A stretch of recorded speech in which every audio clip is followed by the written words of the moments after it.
Hello, Algebra 2 students. In 12.1, we talked about what sequences were. You learned what a finite sequence was and what an infinite sequence was, and then you knew how to write rules and find the sum. Today, we will be doing 12.2 notes. It's called Analyze a special type of sequence, and that is called an arithmetic sequence.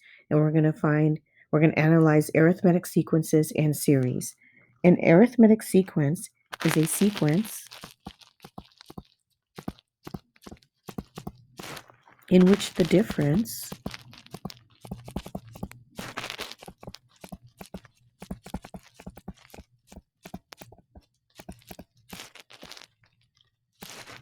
of consecutive terms, consecutive means one after the other,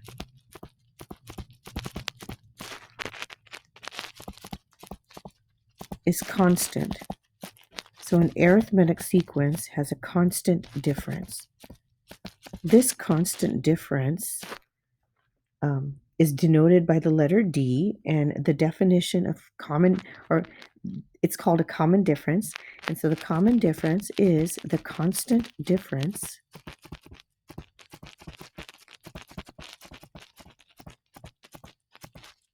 of consecutive terms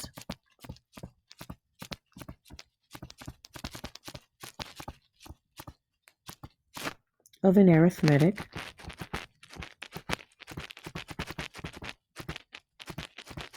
sequence. And this common difference is denoted by the letter D. And so to tell whether a sequence is arithmetic, you look to see if the terms have a common difference. In order to do that, so in number 1, A, B, and C, start from the very end of your sequence and take the last number minus the previous number. So 16 minus 11 is a positive 5, or just put 5. 11 minus 6 is 5. 6 minus 1 is 5. And 1 minus a negative 4 is positive 5. So this would be an arithmetic sequence because it has that same common difference, and that common difference is 5. So this first part isn't bad at all. You just have to tell whether it's arithmetic or not. Example B, 23 minus 15 is 8. This time I won't put positive. 15 minus 9 is 6. 9 minus 5 is 4. 5 minus 3 is 2. This would not be an arithmetic sequence because those differences change.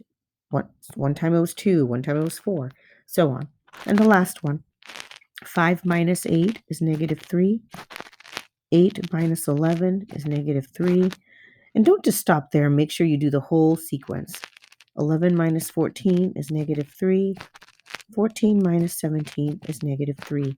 This is an example of an arithmetic sequence whose common difference is negative 3. This common difference is going to be very important in writing a rule for an arithmetic sequence, which is what we're going to talk about next. The rule for an arithmetic sequence. The nth term of an arithmetic sequence with first term a sub 1, that would be the first term. Remember, the second term would be a sub 2. Third one would be a sub 3, and so on. And the common difference, you just learned that was D, is given by the following relationship. So the nth term, always represented by a with that subscript n, is equal to whatever the first term is, plus n minus 1 times D. And that is your rule for writing an equation, or writing a rule for the arithmetic sequence.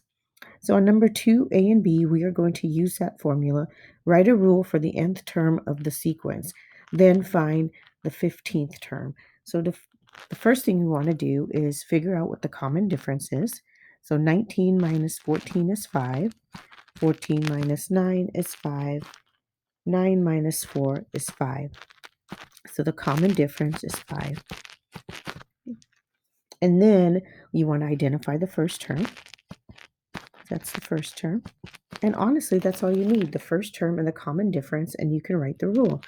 So the nth term is equal to the first term, which is 4,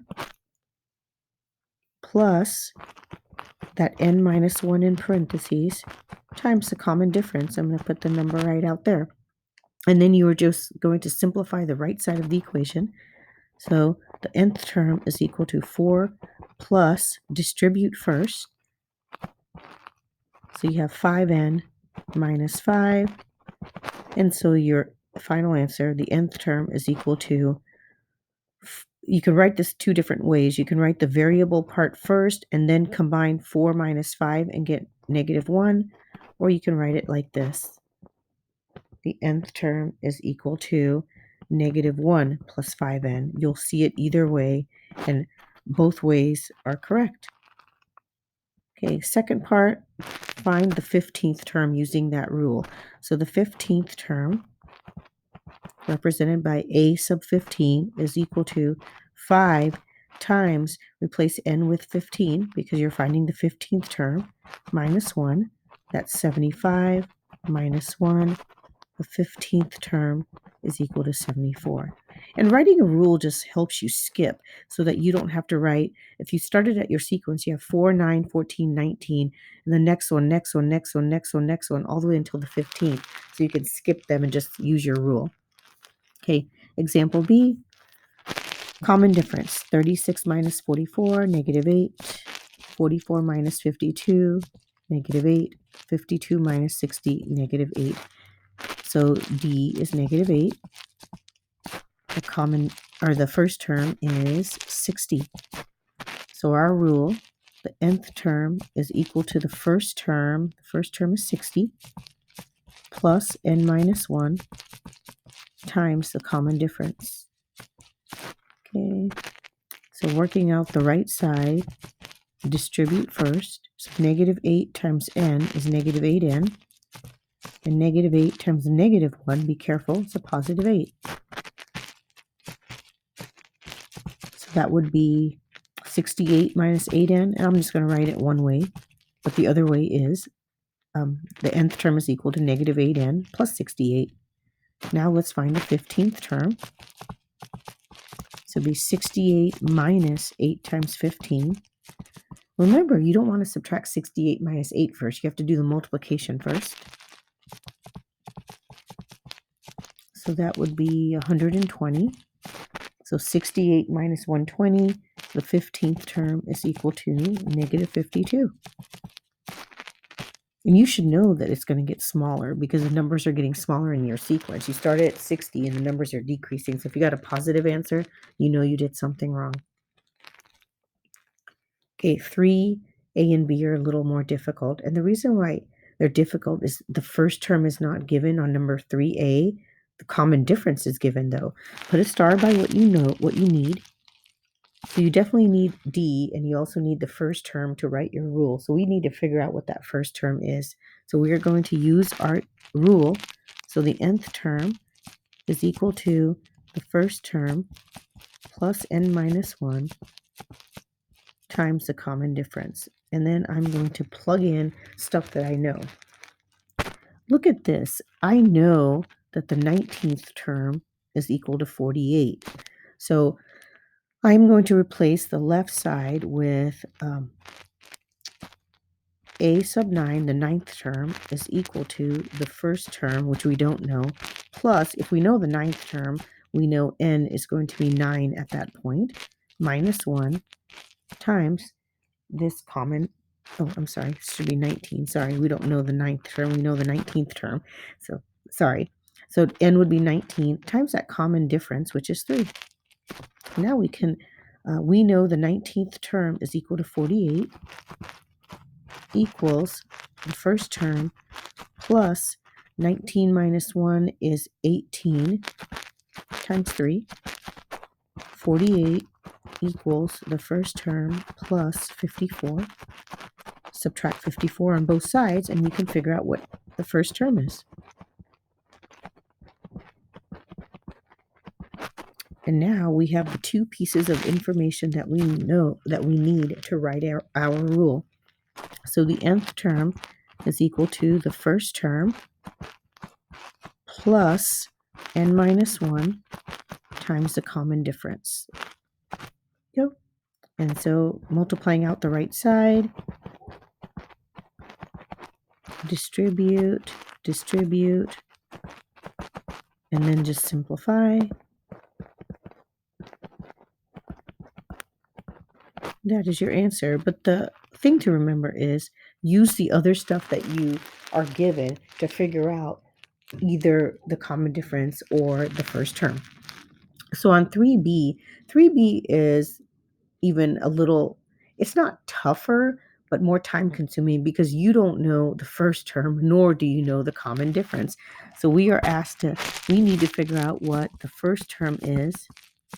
And we also need to figure out the common difference. We need to figure out both of those based on, we were given the 8th term and the 27th term, but we don't know the first, the common difference. So again, going back to our rule, and you want to write small here. We have enough room. So because we can just use 2 columns if we need to. So the nth term is equal to the first term plus n minus 1 times the common difference. Okay, so what I'm going to do is, I'm going to use this information first.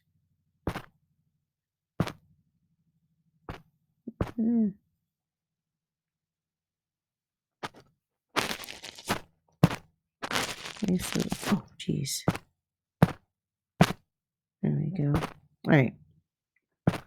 So I'm going to replace the left side with the 8th term is equal to the first term plus, since we know the 8th term and it has to be 8 minus 1, we don't know D. We don't know either the first term or D. Now we are going to replace the 8th term with 21. And we know 8 minus 1 is 7. Okay, and we're done with that. Now we are going to go to this equation, or this information, sorry. And so the 27th term, I'll do that on this side, is equal to the first term, which we don't know, plus n is 27 minus 1 times the common difference. Simplify that. The 27th term's value is 97, is equal to the first term plus 26D. Now, if we look at these 2 equations, notice what you see. You have to solve for the first term and the common difference. So you are going to solve a system of equations, what we did back in chapter 3. So you're going to write one equation. We're going to write the equations underneath each other. So I write the one I write on top is the one where the left side is a larger number. So I'm going to write 97 equals the first term plus 26D on top. And on the bottom, I'm going to write 21 equals the first term plus 7D. Systems of equations are normally written in a brace like that, one brace, and then you have to figure out a way to cancel one of the variables. Well, if you look at the first term, they're identical, except in order to cancel them, one has to be negative. So I would multiply the bottom equation by -1. And so I get 97 equals the first term plus 26D. Bottom equation now will be -21, because you're multiplying every term by -1, negative a sub 1 minus 7D. Okay, so now, if you look, all you have to do is you want to add straight down. So you have 76 equals 19D, divide by 19, D equals 4. All that work, and we found the common difference, but now we need to find the first term. And that's pretty easy, because once you find one of the variables, you just need to replace it into one of the equations. I like the bottom equation because the numbers look a little smaller. So I'm going to replace D with 4 there. So 21 equals the first term plus 7 times 4. 21 equals the first term plus 28. Subtract 28 on both sides. We have negative 7 equals the first term. So now, for all that work, we have our two pieces of information that we need, and now we can write our rule. So for the nth term is equal to the first term, which is negative 7, plus n minus 1. Never replace n with anything when you're finding the nth term. You only replace n with the number that matches the subscript. Like for here, you would replace n with 27 because you know that's the subscript. Okay, so, and the common difference is 4. Multiplying out the right side, we have negative 7 plus 4n minus 4. The nth term is equal to negative 11 plus 4n. And we don't have to find anything else other than that. We just had to write a rule. And that is the first page. The second page is talking about series. So in 12.1, you know series means adding the terms of a sequence. Well, an arithmetic series is an expression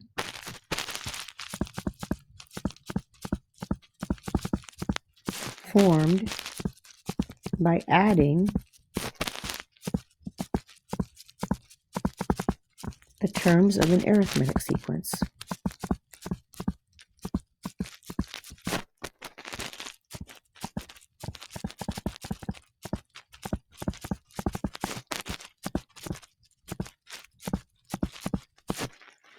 So if you look at the example 1a, for instance, and I said, find the sum of that, find the series, the sum of the series, you would add those 5 numbers, and that would be if there was no ... after it. Okay. All right, there is a special formula to find the sum of a finite arithmetic series. Now, it has to be finite. It has to have a beginning and an end. It can't be infinity. So it can't be a sequence where you have the ... and no numbers after that. So there is a formula, and this is a formula. It's on your formula sheet.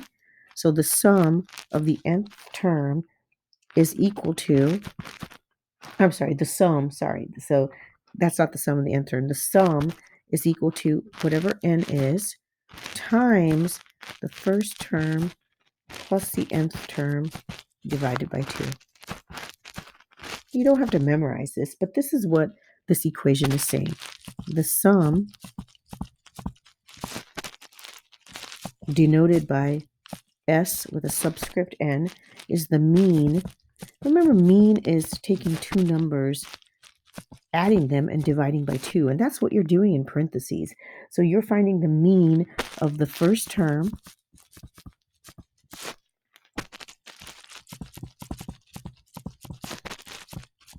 and I'm going to represent the first term as a sub 1, because that's what it is, and the nth term represented by a sub n multiplied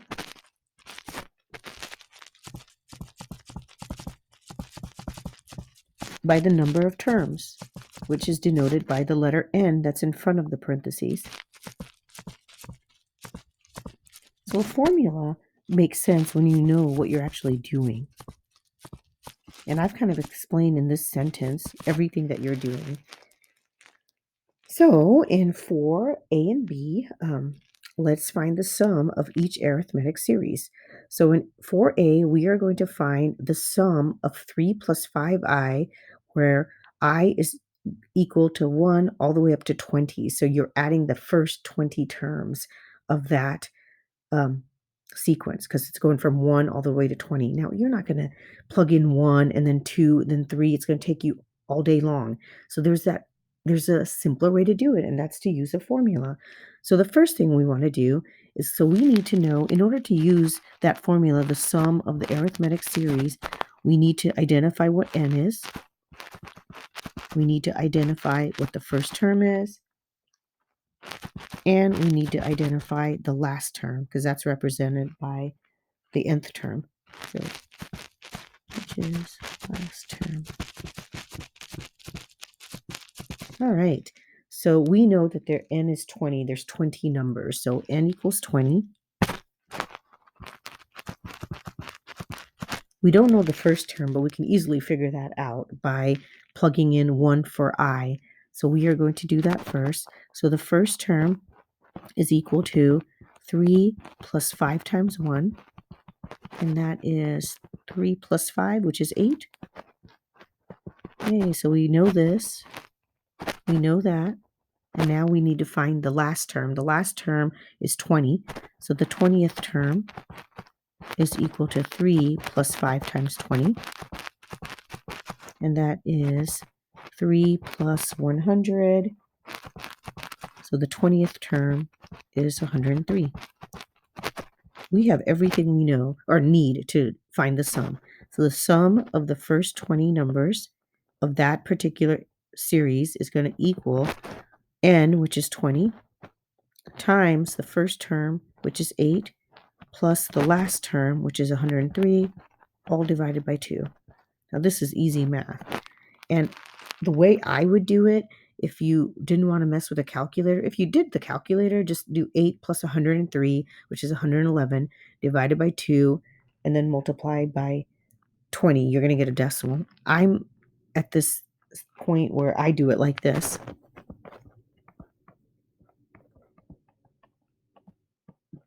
I do, 20 divided by 2 is 10, and then I do 111 times 10. But either way, you could do it however way you want. The sum of that series is going to be 1 point. Actually, what did I do? Oh, I'm sorry, 1,110. I don't know why I said 1 point. Couldn't read. Because 10 times 111 is 1,110. That's it. Okay, our next one. This one does not begin with I equals 1. It begins with 4. So the fourth term is going to be your first term. So it's whatever the first number is in your sequence. So kind of, yeah. So the first term could be any number. It doesn't have to be the first number. So in this sequence begins with n equals 4, then n equals 5, and n equals 6, yada, yada, yada, all the way to n equals 9. So the first thing we want to do is replace I with 4. So from 4 to 9, how many numbers are there? There's 4, 5, 6, 7, 8, 9. There's a total of 6 numbers altogether. So 6 numbers that you would add.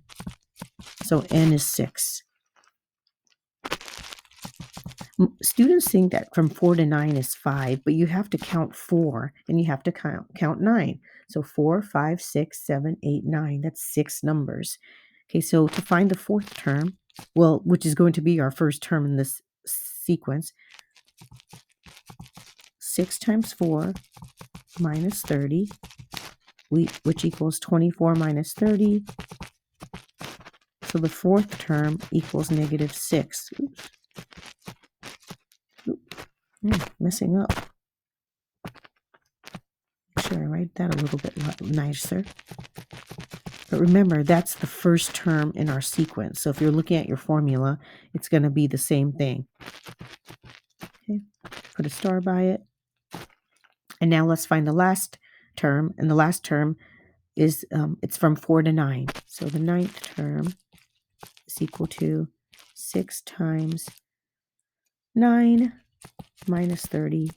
That's 54 minus 30. The ninth term, which happens to be our last term, is 24. So remember, this will represent a sub n in your formula. Right. And so now, using our formula, the sum of those 6 numbers, from 4 to 9, is equal to a total of 6 numbers. The first term gave us negative 6, and the last term, 24, always divided by 2. So you have 6 times 18 divided by 2. Okay. So I do it that way. So that's 54. So the sum of those 6 numbers is 54. Now, if this doesn't make sense to you, because it's a pretty small sequence, it's only going from 4 to 9, you could do what we did in section 12.1, just replace each one and then add all the numbers together, and that works just fine. Okay, our last two. Okay, so this one from 8 to 16 is a total of 9 numbers. So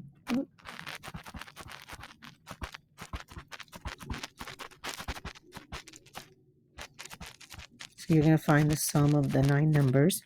Replace, find the first term. So the first term is represented by a sub 8, which is negative 11 plus 4 times 8, which is negative 11 plus 32, which is 21. And our last term is going to be represented by 16, the upper index of summation. So that is negative 11 plus 4 times 16. So it's negative 11 plus 64. So the 16th term, which is our last term, is 53. So we have our 2 pieces of information, and there's a total of 9 numbers. So the sum of those 9 numbers is equal to that 9 times the first term plus the last term divided by 2. So that is 9 times 53 plus 21 is 74 divided by 2. I did 74 divided by 2 first because I didn't want to divide 9 by 2 and get a decimal. So that's 9 times 37. And then I multiplied those 2 numbers together, and the sum of those 9 numbers from 8 all the way to 16 is 333. All right, and our last one. Ooh, this one's hard. Well, it's hard because there's no rule, so we need to come up with a rule, but it's really not that hard. So notice that the first number is going to be, or the last one, this is going to be represented by the nth term. And this number is our first term, right? But to write our rule, remember, we need to make a spot for the 0th term, because this, if it's a arithmetic sequence. So let's figure out what the common difference is. So from 11 to 9, 11 minus 9 is 2, 9 minus 7 is 2, 7 minus 5 is 2. Well, that is our slope. So this is our slope. But we need to know the y-intercept. So work one more time backwards. 5 minus 2 is 3.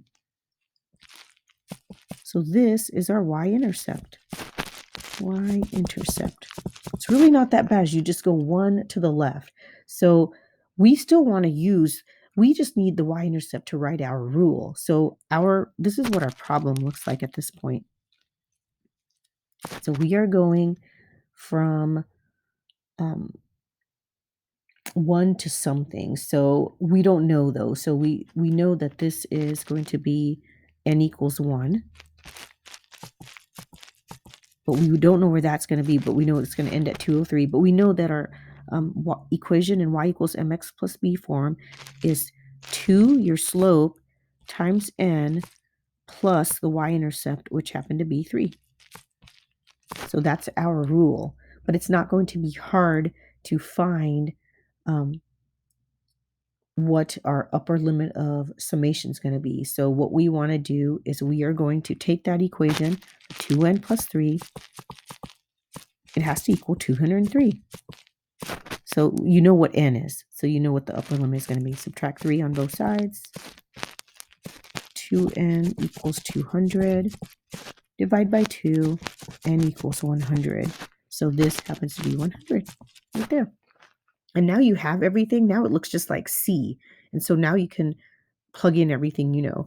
So now you know that the first term is, but we don't even need it. We already know it's 5. Why am I doing all this work for nothing? Okay. I don't know why. Okay, so we know that's the first term. We know that's the nth term. So we could just use our formula.